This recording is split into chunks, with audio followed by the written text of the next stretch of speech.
Hi, this is Pat Sloan. Welcome to my neighborhood. This is my fireside chat where I have today a book that I want to show you. Actually, I think I'm going to show you two books. We're going to talk about what the different projects are, what the blocks that came out over the past week or so.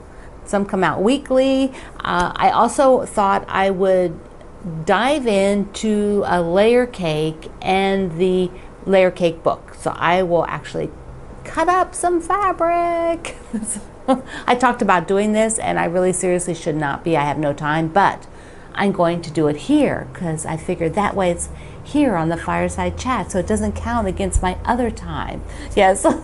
So I have a lot of projects going on right now that are not, they are the projects we're doing, but I also have things I have to do for travel and I have to work ahead because I'm on travel. I can't go and write the posts and make the blocks. So I'm a little bit like running, but it'll all get done and then that'll all settle down. Yay! So if you're watching from Facebook, be sure that you've also subscribed here at YouTube. There's a subscribe button. And then once you hit the subscribe button, there's a little bell that comes up. And if you click the bell, then you'll get notices. So it's more reliable than the waiting for a notice from anywhere else. So that'd be really good for you to do that. I appreciate it. So let's talk about snack chat because guess what? I know you can't guess, so I'm going to tell you. Kristen sent me Mars bars. Do you remember we talking about the Mars bars and my inability to find them in the US because they don't make them here? Well, I had a couple people say they were going to send me some, and these arrived today, just today, from Canada. So Kristen sent me a really nice note. This is New Brunswick. See, she said that she had written me before saying that they have two kinds of Mars bars. There's one with fudge in it, and then the one that's the regular one. But she also told me that she would send me another Canadian candy, and so she said this Palomine. Has anybody heard of that one? Did you guys eat that one? I've never heard of that one. She goes, it is made in her province, and it's delightful. So it's been going around since 1920. That's really cool. So I have to actually I brought a knife and a plate because I have to cut this Mars bar and see it. I need to see inside. So yes, we'll do this real quick because snack chat is the best time. You have to be nourished, right? So this survived really well in the heat getting here. So here's the chocolate. Let me just scoot on down here. And it should be, they're just a nougat. Chocolate and a nougat and a caramel. So just cut the end off. Yummy! So this is what is inside a Mars bar. This sort of this soft nougat. See, it's soft. Yes, and the beautiful caramel. Okay, so that's my snack for afterwards because I'm not going to eat snack while I'm filming because then I gotta check. You gotta check it doesn't get stuck somewhere. You know how that goes. And I'll try the Palomine too. Thank you, Kristen. This is awesome. This is just so much fun.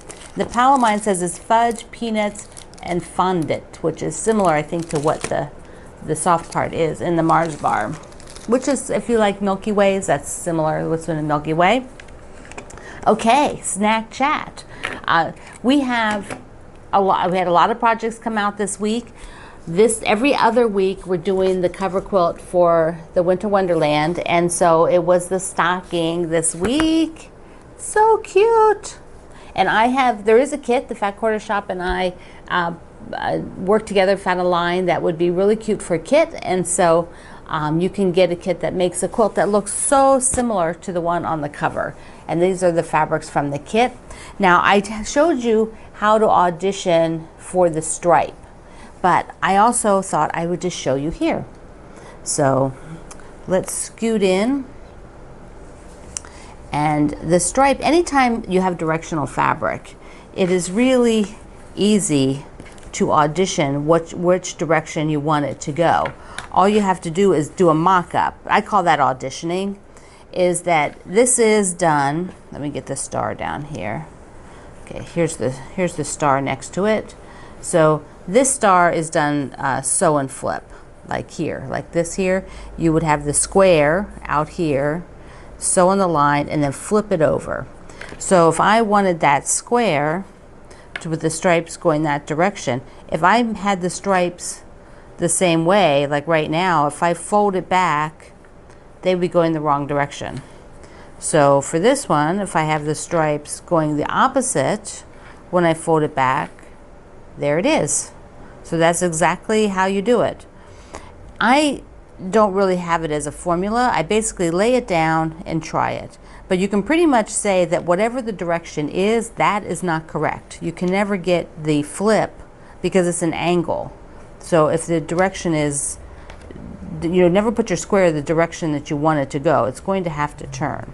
But depending on your fabric, it could have to go this way. Like the stripe is easy because it's symmetrical. It's the same. But sometimes, depending what the design is, you might have to turn it the other way. Okay, so that's that guy. Let's look at the other things because I want enough time to cut this layer cake and talk about it. So I want to be sure I don't run out of time. So we had the Witches Night Out is running weekly. Let me push that over there. So it's weekly for the Witches Night Out, which is a pretty fast pace. But if you don't do it weekly because of the timing, you just won't have a quilt for October. So you need to do it if you want the quilt for October. So this was what we did this week, and there's lots of cute kitties and brooms out there. They're just so cute. This coming week, which is on Thursday. On Thursday, you have the pumpkin with all the triangles. Yes, you get to practice half square triangle is your favorite thing. And you have to make a couple of these, so don't be lax. I think there's 4, yeah. So here's the book, Witches Night Out. And there are 4 of these guys. So you definitely want to get into some chain piecing and just, zoom along and get your pumpkins done. Okay, so here's the deal for me, from what I'm doing. I have all of these from the original quilt, just like the original quilt. But I've been doing one, like the broom there, that is from some alternate fabric bundles, and then I'm mixing them up. The thing is, over the next few weeks, because of my travel and other commitments, if I don't get to mine, I will definitely be showing this one, but I might not always get to mine. And so that's just a heads up, because something might have to give if I can't get to it all. There's a lot, just a little too much going on right now. Okay, the other thing was the 15th of the month, we have the Aurifil. Karen Miller from Redbird Designs gave us this beautiful design. Now she did a ruched flower in here. And if you know what a ruched flower is, it's dimensional. So it stands up off the quilt and it looks like it's all sort of pleated. It's just beautiful. But I didn't do that. I wanted to show you a different way that you could do it if you didn't want to do those. And so this is taking her pattern that she has in the pattern and then just tracing that soft curved flower. I also did a tutorial on the fusible applique. I did a bunch of tips and showed you there at my website. So I will link you to that so you can download this one. The Aurifil Designer of the Month program is where I interview one designer a week. One designer a month. And then they give us a block, and the theme is traditions. So you'll really love hearing about her traditions and meeting some of her family in the interview, including what she collects, which just cracked me up. She has a great sense of humor, Karen does. And she works with Aurifil like I do. All right, we also had Main Street, which is finishing up, right? Main Street will be, well, we only have 2 more blocks. Okay, so remember, this is another place where you have to help me out. All of you have to have my back on this one because this Wednesday I have the 11th block. But next Wednesday, I am teaching in a class all day for baby lock dealers, and there is no way I was putting out the last block when I cannot even get online. So it will come out on Saturday after I come back, which is what, the 31st? So that last block, I will put up a post that tells you is going to be Saturday. So if you are still working on your border, you're still working on your sashings, that's what you can do between Wednesday and Saturday when I am able to come home and post a block. And that's just the way life rolls. It gets, when I have travel, it's hard to do these important things like the final block. Because if you have a question, I would not be available literally all day because it's the last day of the event. And so not only do I teach 2 classes back to back, but in the evening is our reception. So I will try to take some pictures and share them.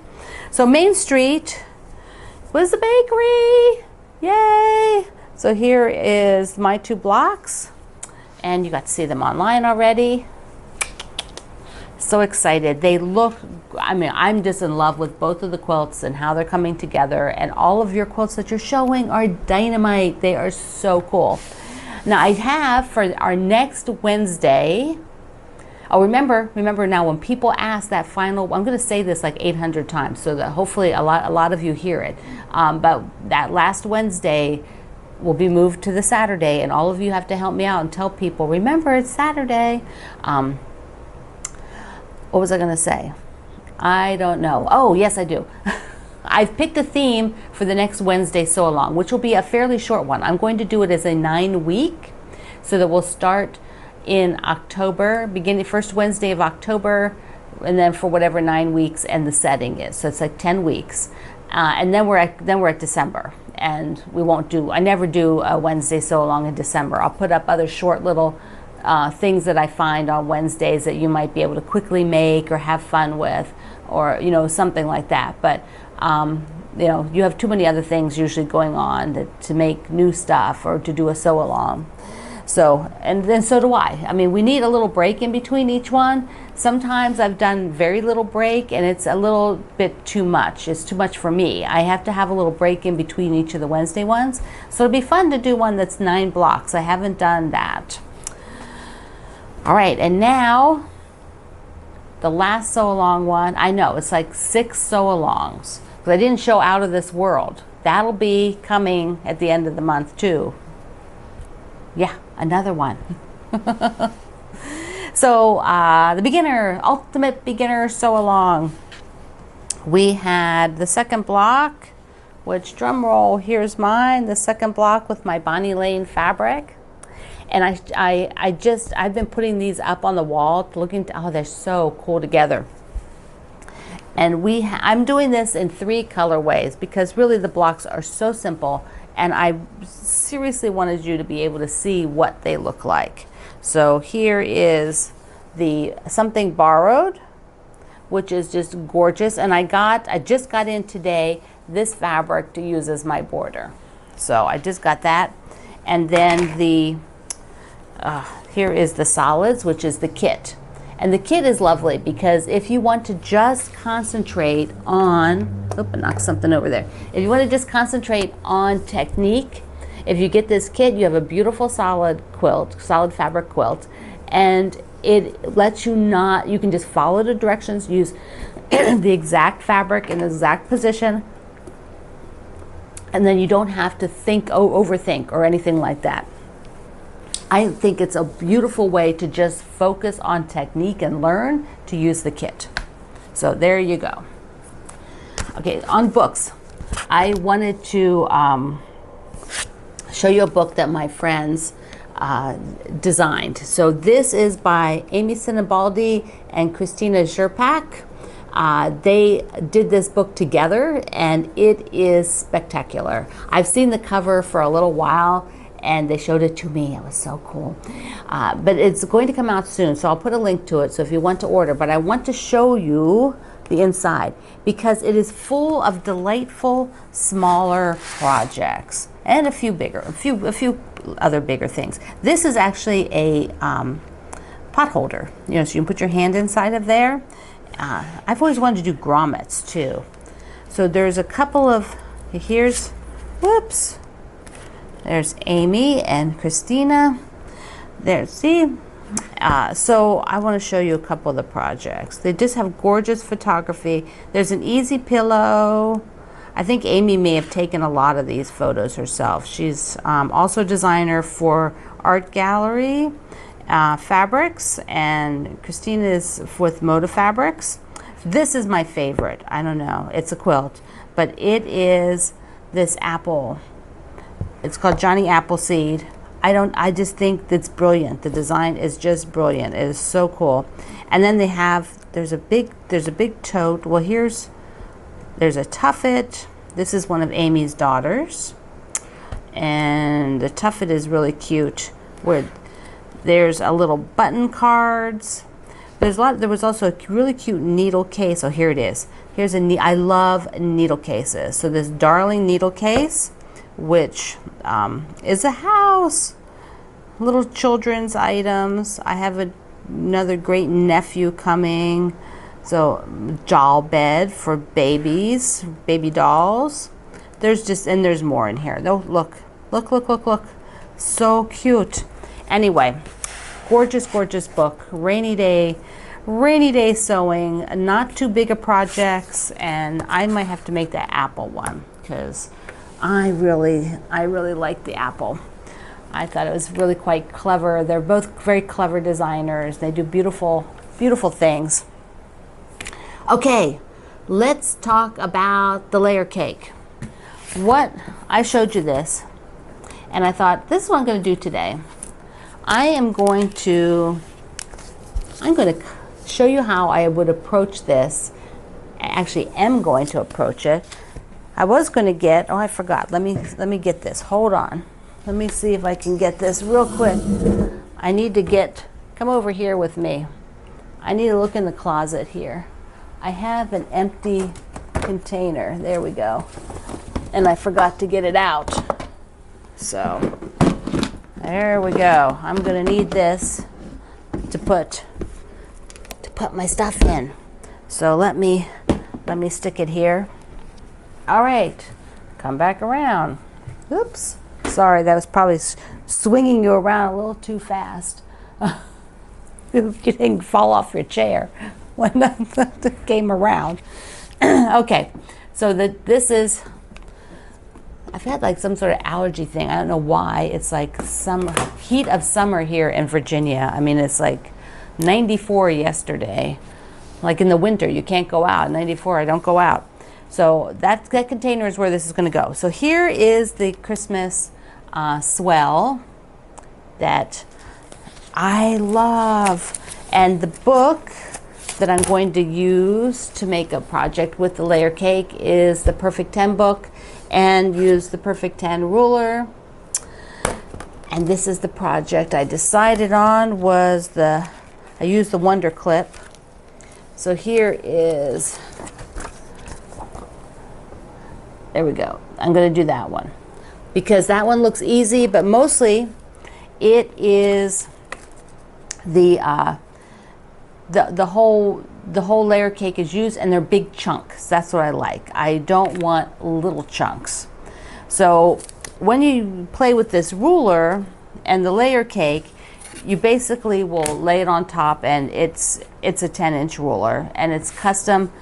The numbers, yes, they're all sort of custom marked, color coded. You know, so there's a 5-inch, a 6-inch, 5.5, so that you can cut things easy. Like if you wanted charm packs, 10 charm packs, you just use the 5-inch. That kind of a thing. So I think it's very nifty. Sometimes using a specialty ruler is helpful because it just lets you get the job done easier, and I like that. I'm not a person who has like a zillion rulers. I don't buy every specialty ruler. So when I buy one, it's because I think it's useful.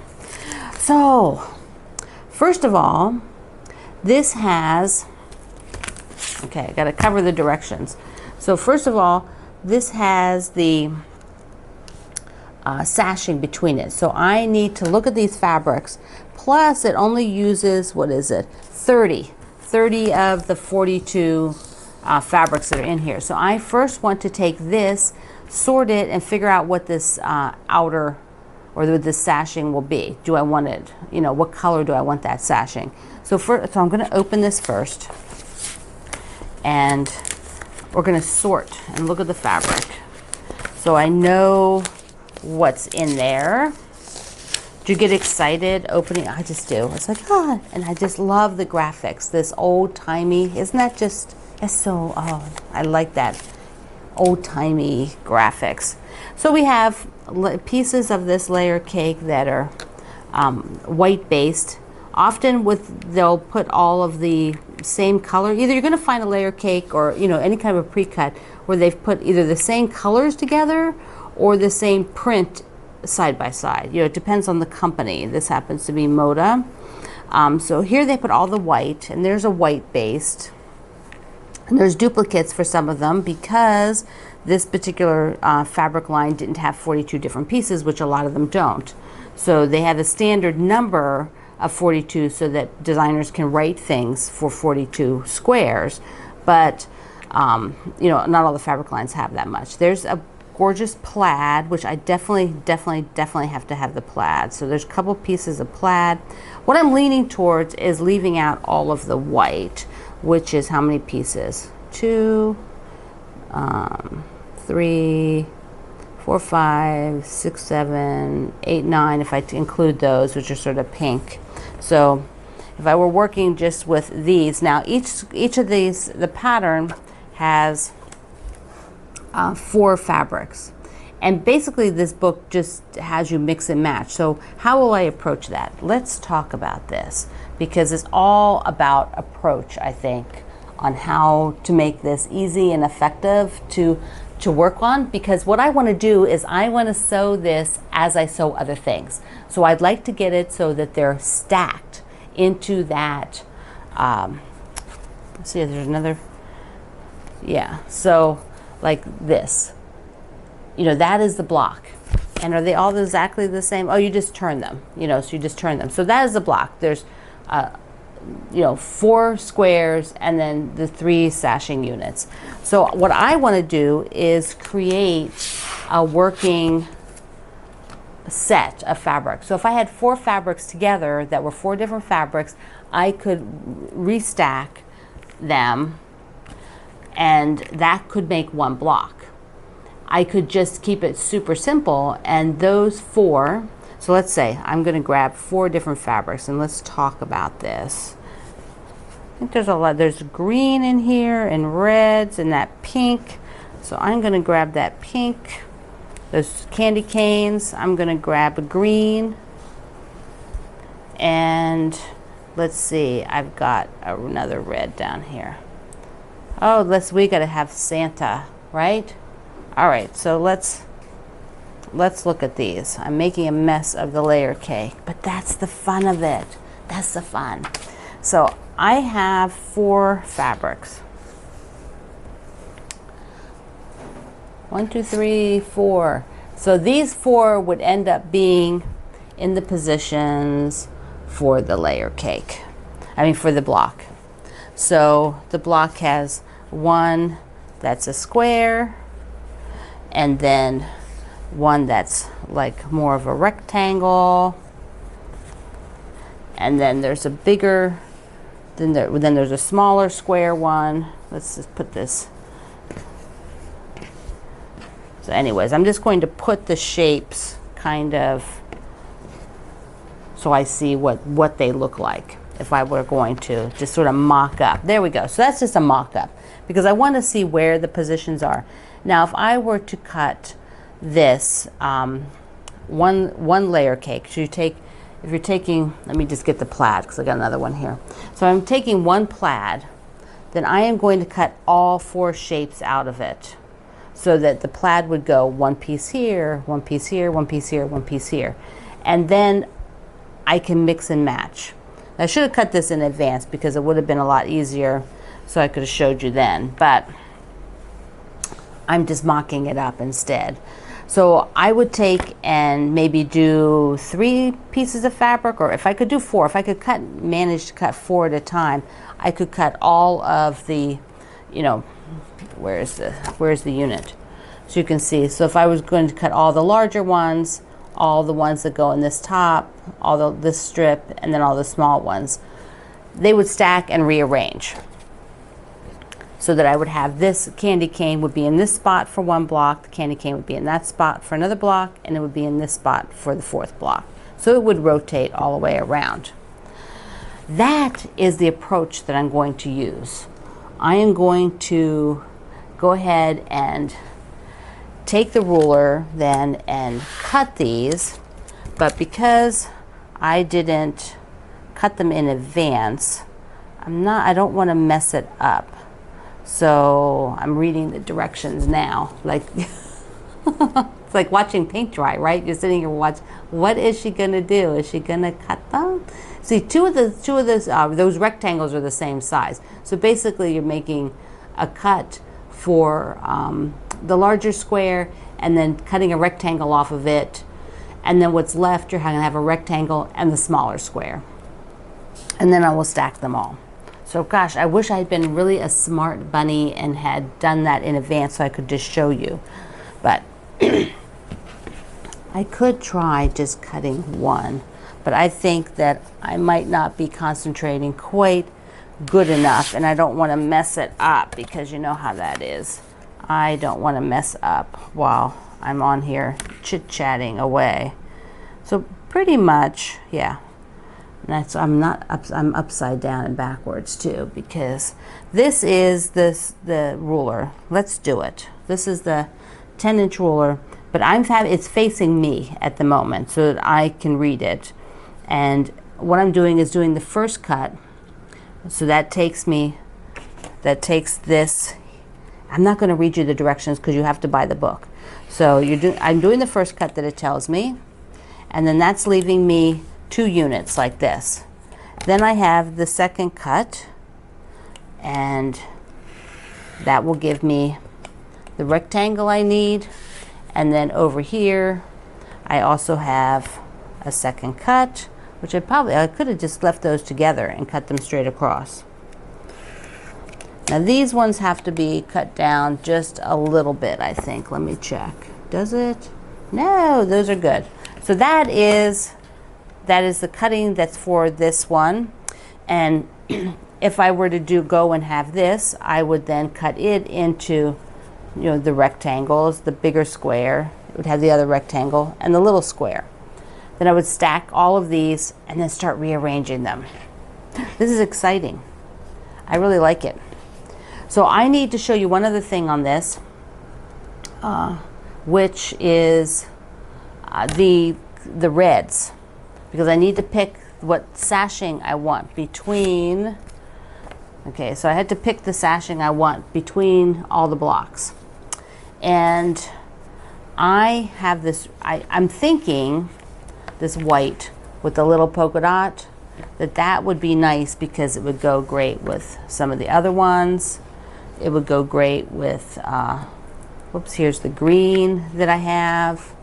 Yeah, see, I really like that. But if I were going to try to match the red, if instead I wanted red, maybe I was going to use all of these white squares, and I wanted red that's, you know, similar to that red. There's lots of different reds. So I went pulling through my stash, and these reds are neat, but they're not the right red.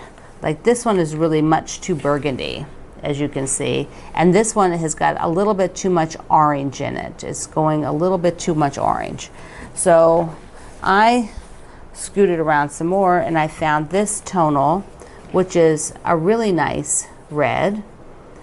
If I'm going to use a lot of red squares, I'm not sure I want red sashing. But then here's also a polka dot, which works really nice. It's a deeper red. So I'm not trying to match this red exactly, although you probably could. I'm not, or very, very close. I would prefer not to. So my initial thought is I'm going to go with the light and have less of the white squares. So I would be using maybe not these couple of white ones. I would instead go from the pinks down. And then I have this for the border. that one with the big dots. I have that for the border. Yeah, and I didn't buy enough. Yeah, because I didn't know what I was going to do. So, oh well, I'll have to piece it. That is just the way life is. I know how to piece it so you can't see it because I pretty much, I don't want to buy more. I needed 2 yards and I bought like 1.5. Width-wise, I have more than enough. So I'll just piece the 2 longer ones so you can't see where that seam is, and then when it's quilted and washed, it'll be fine. So this will go into the project holder. This will go in here. And these guys will all stack so that here we go, like this. Oops, you can't see what I'm doing. So they're going to stack in here. That way I can just use this to sew while I'm sewing other things. I can just keep it all in here and I can just pull them out and sew with them. That's my goal. That's why I want to keep it in the container. Okay, let me put that over there. I had one question that I thought I'd answer this week. Thank you, Frank. Thank you for asking. And if you have questions, put them here in the comments at YouTube. I will look through them and pull them up for the next week. This is one that was asked somewhere on the internet. I don't know where or which place, but Annie asked me. She says, do you find yourself stopping during the day to sketch ideas? And I think that's a really interesting question to ask any creative person. Like what is your process about creating ideas? For me, and there probably every person you ask will have a different answer, but there's probably several ways lots of people work. I do not work. Well, the way I work, so this was the positive way of saying it. I work where I go in creative spurts, and I also create what I call on demand, which is like, work. It's like what I think a lot of graphic artists do, because you have a task or a job and you don't have a luxury of just creating when you feel like it. You have to create to a deadline and you have a schedule. And so I create a lot like that. I have deadlines, schedules, purposes, and I create within those time frames. But then I also do have creative surges that happen usually when my brain has become very relaxed, when I don't have a lot of deadlines, when I don't have a lot of rushing, when I've stopped a big project. If I'm not writing, if I'm writing things, my creative side just shuts down. If I'm doing a lot of writing, it doesn't happen. But once I'm not doing a lot of writing, it'll open up. Like I'm not doing a lot of math or anything like that. It'll just open up, and all of a sudden I'll just have these ideas, and so I write them down.